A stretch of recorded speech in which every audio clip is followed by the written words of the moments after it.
السلام علیکم۔ آج کا موضوع ہے کہ افغانستان سے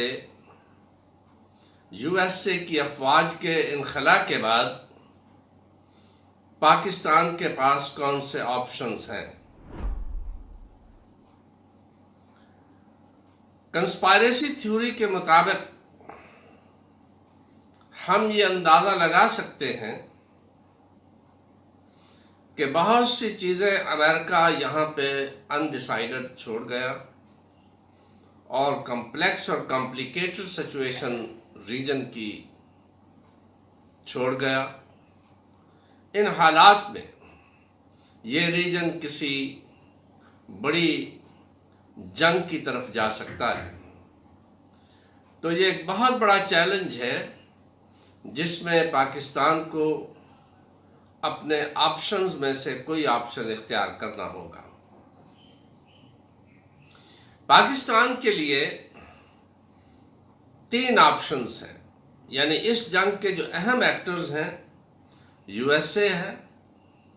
رشیا ہے، افغانستان ہے،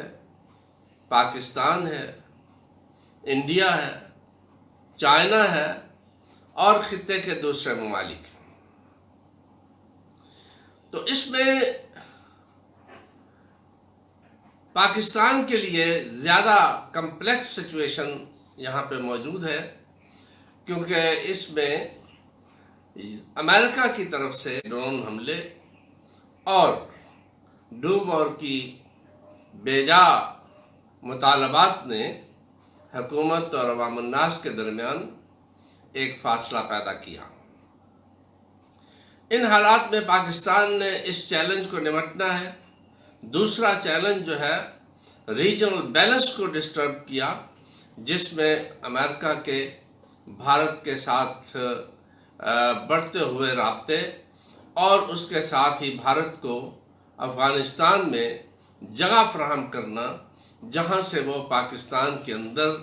دہشت گردی کی اور دیگر وارداتیں کرتا رہا، اور اس کے بہت سے ثبوت اب سامنے آ چکے ہیں۔ اس صورتحال سے بھی پاکستان کو نبردآزما ہونا ہے۔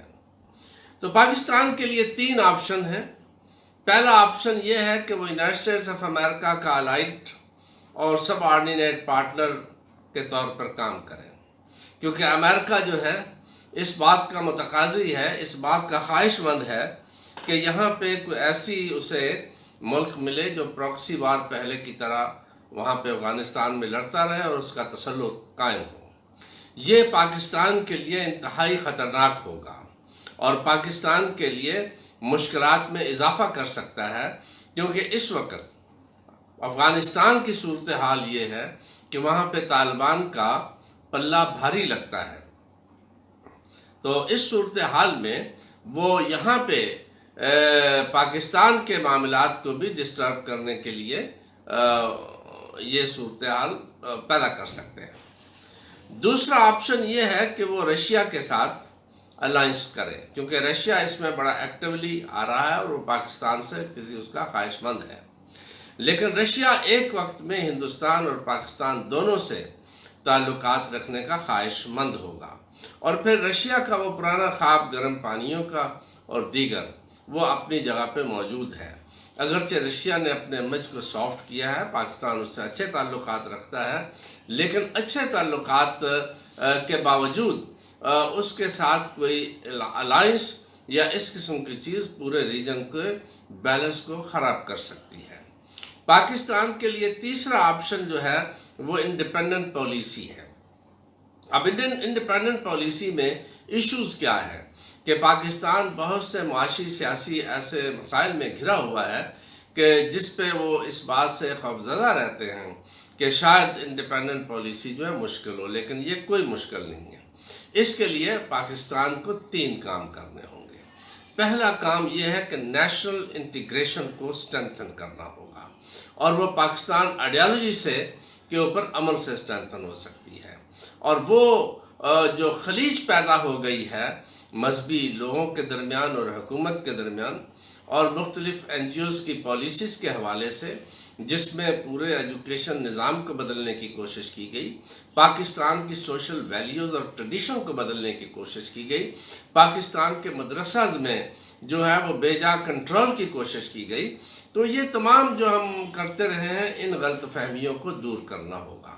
اور وہ غلط فہمیاں جب دور ہوں گی، اور یہ پرامن لوگ ہیں، کسی قسم کا ان کے اوپر اور بھارت کی طرف سے لگائے گئے الزامات کے اوپر ہم بہت سے اقدام اٹھاتے رہے، اور بعد میں ثابت ہوا کہ بہت بڑے بڑے لوگ جو ہیں وہ ان کے لیے کام کرتے تھے. تو اس کے لیے ہمیں اپنا نیشنل انٹیگریشن، قوم کی یکجہتی، اور اس کے لیے آئیڈیالوجی آف پاکستان، اس کے اوپر پاکستان کو عمل کرنا ہوگا اور لوگوں کو اپنے ساتھ لے کے چلنا ہوگا. دوسرا مسئلہ جو ہے، پاکستان کے کانسٹیٹیوشن اور اداروں کو مضبوط کرنا ہوگا. جب کانسٹیٹیوشن اور ادارے مضبوط ہوں گے، قوم خود بخود مضبوط ہوگی. تیسرے نمبر پر ہمارے اور افغانستان کے لوگوں کے درمیان، مجاہدین کے درمیان جو غلط فہمیاں ہیں، ان کو ہم نے دور کرنا ہوگا، اور وہاں پہ ان لوگوں کو آزاد چھوڑ دینا ہوگا کہ وہ اپنی مرضی سے جس حکومت کو چاہیں بنا لیں. اور چوتھے نمبر پر ہمیں ہیومن رائٹس کے لیے اپنی آواز اٹھانی ہوگی. پاکستان کشمیر اور دیگر جگہ پہ جو اس وقت کمزور رویہ اختیار کیا ہوا ہے، اس نے پاکستان کی قوم کو حکومت سے کچھ دور کرنا شروع کر دیا ہے. تو پاکستان کے مفادات کے لیے اور ہیومن رائٹس کے لیے پاکستان کو اپنی آواز کو بلند کرنا ہوگا، اور وہ اس طریقے سے ایک مسلم لیڈر کی حیثیت سے، اور وہ لوگ جو پاکستان کے لیے فائٹ کر رہے ہیں، ان کے لیے قدم بڑھانا ہوگا. اس طریقے سے قوم سے اسے ایک بہت بڑی قوت اور سٹرنتھ ملے گی. اس قوم میں بہت پوٹینشل ہے، بہت ریسورسز ہیں، وسائل ہیں، صرف ان کو منظم اور آرگنائز کرنے کی ضرورت ہے. پھر افغان لوگوں کو ہمیں ایکسپورٹ کرنا ہوگا، وہ فوڈ کے ذریعے اور دیگر جو ان کی ضروریات ہیں ان کے لیے، اور یہاں سے انہیں سہولتیں مہیا کرنی ہوں گی تجارت کی، اور وہ جو ایک اچھے برادر ملک کے ساتھ ہو سکتے ہیں، ان تعلقات کو ہمیں ہموار اور صحیح کرنا ہوگا اور اس طریقے سے چلنا ہوگا. چوتھے نمبر پر پاکستان اپنے